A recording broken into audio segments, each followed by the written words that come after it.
Beauty in a Bottle.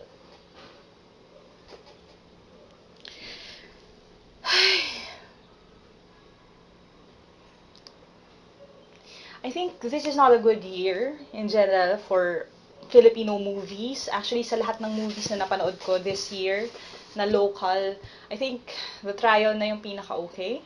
Um, which is sad kasi I felt na parang pataas na yung quality ng movies nitong past years ng mga local movies. I think nag-effort na sila. Okay naman. Pero, well, this movie just disappointed me. What can I say about Beauty in a Bottle?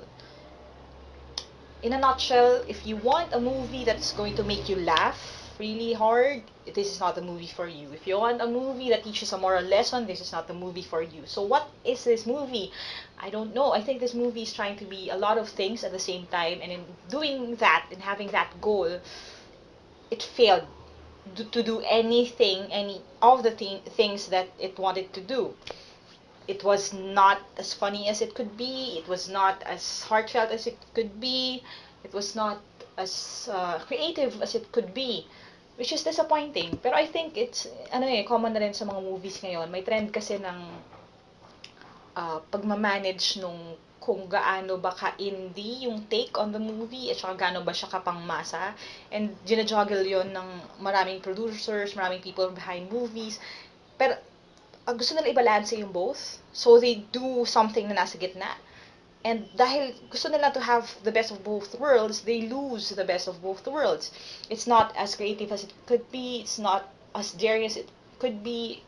Hindi rin siya kasing linis ng pang pelikulang pangmasa. Hindi rin siya kasing easy on the eyes or easy on the mind sa storytelling ng pangmasang movie. So, wala. Na-miss yung opportunity. But anyway, let me talk about the movie muna. The movie is actually three stories in one movie. We have three main characters. Asunta De Rossi, who plays Vilma, or Miss V. Angelica Panganiban, who plays Estelle, an up-and-coming actress. And also Angeline Quinto, who plays a common tao na merong boyfriend na guapo at accomplished, which is Tom Rodriguez. And all three of them are trying to be beautiful in their own way. Si Asunta was struggling with age. Angelica was struggling with weight, which is something that I also am familiar with, and all girls are familiar with. And Angeline Quinto was struggling about, well, herself in general, kasi yung status nga ng boyfriend niya is way higher than yung sa kanya, kasi simpleng tao lang siya. And I think all three actresses actually did a pretty good job. Props kay Angelica Panganiban. Well, alam naman nating talented talaga siya, pero in this movie, she shines. She's really funny when it has to be funny, and she's really genuine dun sa parts din na kailangan niya maging genuine. Nakakaiyak yung ibang eksena niya sa movie, which is hard to achieve kasi yun ang pinakamahirap talaga. I know how people would say na mahirap magpaiyak, and then how people would say ay mas mahirap magpatawa. Pero I think the hardest of all is kung paano ka makakapagpaiyak habang nakakatawa yung ginagawa ng character mo. And I think she's a really, really good actress. Dahil able siya to do that ng ganun-ganun lang in this movie. Nakakaiyak, something sa puso. Okay, so without spoiling anything, this movie follows their life, their journey as they find their own definition of beauty. Of course, dahil ganun nga yung storyline, you can assume easily na they are trying to emphasize inner beauty, but I think they kind of failed. Hindi masyadong malinaw yung pagkakalantad na yun talaga yung aim ng movie. It ended abruptly. The storytelling was not fluid, medyo jagged siya. Maraming scenes na I think were unnecessary, like maybe half of yung mga love scenes dun sa bit about Sunda De Rosa's character, which I think is something that they did because they wanted to utilize yung pagiging attractive ni Asunta and pagiging attractive ni Elena Darna, who played yung kompetensya ni Asunda De Rossi.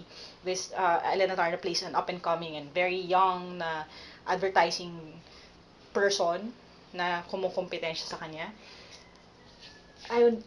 Pero, again, it's a cheap attempt, I think, in getting more people to watch the movie.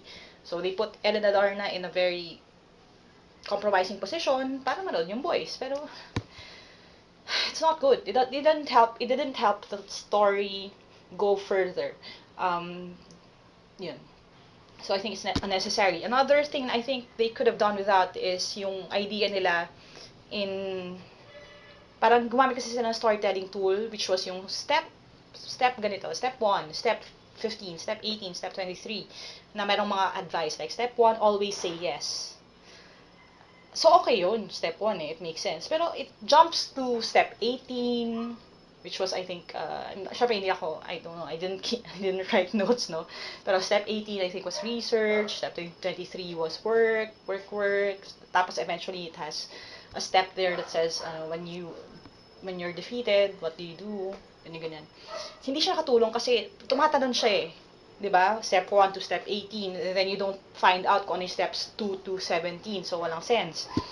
I think they could have just put in 5 steps as in na malinaw, and then dun lang, para maayos. Para hindi ka na nakakagulo ng isip. Kasi I think the way for the audience member to deal with that na tumatalon yung number of steps, lalo na kung, well, hindi naman ako OC pero, well, na-trouble ka pa rin. The only way for you to deal with that na hindi, para matuloy yung panonood mo ng movies, for you to think na, ay, wala lang yan. Hindi ko lang pinapansin. Which is sayang, kasi magandang storytelling method sana yun. Yung may steps na ganyan. Kaya lang they failed. I would suggest na they could have made it na since may parallel naman sa lahat ng tatlong storylines na meron naman talaga silang always say yes, meron naman talaga silang work, meron naman silang research, they could have used that tool as something na lang na para isang linear na lang na editing ng storyline na kaya step number 1, always say yes.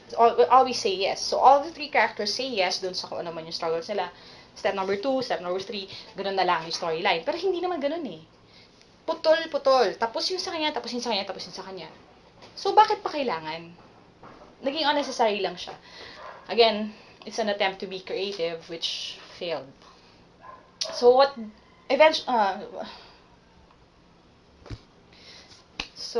is my final verdict on this movie? I think the movie gives you a few laughs. If you want to laugh a little, go ahead. Pero at the rate kasi ng cinemas nowadays na range from 180 up to 250, 200 plus pesos, it's not worth the money.